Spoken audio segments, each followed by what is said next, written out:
I am Dr. Shirisha. I would like to make the general population aware about the hypertension. Hypertension क्या है? Hypertension यानी blood pressure की बीमारी बोली जाती है लेमन लैंग्वेज में। और जब बीपी हाई होता है उसको हाइपरटेंशन बोला जाता है। अभी ये ब्लड प्रेशर जो रहता है वो दो प्रकार का रहता है, ऊपर का दबाव, नीचे का दबाव, जिसको हम लोग सिस्टोलिक एंड डायस्टोलिक बोलते हैं। जब यंग पेशेंट रहता है उसका ब्लड प्रेशर नॉर्मली 120 और 80 चाहिए, ऊपर का 120, नीचे का 80। जैसे हमारी एज बढ़ती है ब्लड प्रेशर भी बढ़ता है। तो बड़ी उम्र के लिए जब ब्लड प्रेशर 90 के, डायस्टोलिक 90 के ऊपर रहता है और सिस्टोलिक 140 और 150 के ऊपर रहता है, तो उनको मेडिसिन की बहुत ज़रूरत है।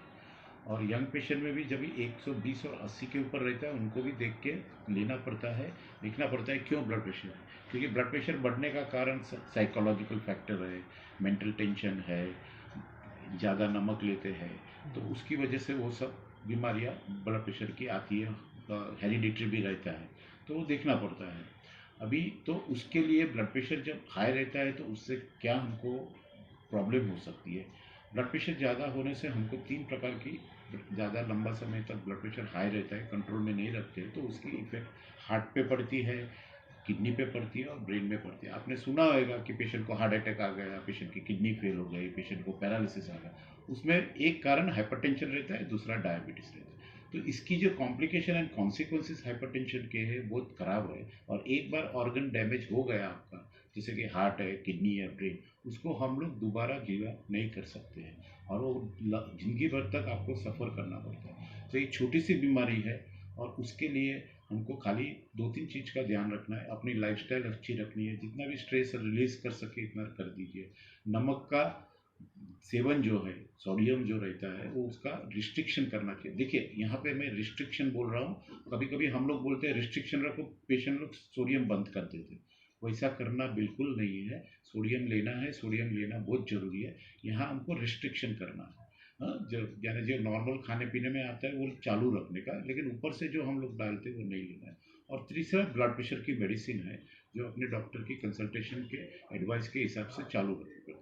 ब्लड प्रेशर की मेडिसिन जो हिसाब से आपका बॉडी का दूसरा प्रॉब्लम है या परिस्थिति है वो हिसाब से हम लोग सिलेक्ट कर देंगे। हमारे पास काफ़ी सारी मेडिसिन रहती है। किसको हार्ट प्रॉब्लम है तो हार्ट के और ब्लड प्रेशर की अलग सी मेडिसिन रहती है। किसको किडनी के प्रॉब्लम रहता है तो ब्लड प्रेशर और किडनी के प्रॉब्लम के अलग रहती है। तो वो अपना अपना डॉक्टर से आप कंसल्ट करिए तो वो हिसाब से करेंगे। और ब्लड प्रेशर को कंट्रोल में रखने से बहुत ही फ़ायदा है। एक बार ट्रीटमेंट चालू करते हैं तो वो लाइफ टाइम ट्रीटमेंट चालू रहती है, लेकिन अपने लॉन्ग टर्म में फ़ायदे के लिए है। क्योंकि एक बार ऑर्गन डैमेज हो गया, कोई बड़ी बीमारी कॉन्सिक्वेंसेस हो गए, तो उसमें से बाहर निकलना बहुत है। तो मेरे हिसाब से आपको थोड़ा संभल के रहना चाहिए। आप ब्लड प्रेशर नहीं है, आपका फैमिली में है, तो आपको वंस इन अ मंथ थोड़ा चेक करके लेना चाहिए। और एल्डरली में once in a 15 days should be good enough to confirm that you have hypertension on. Thank you very much. I hope this will serve benefit to you for your day-to-day good profile of the body. Thank you. Thank you so much, Sadish.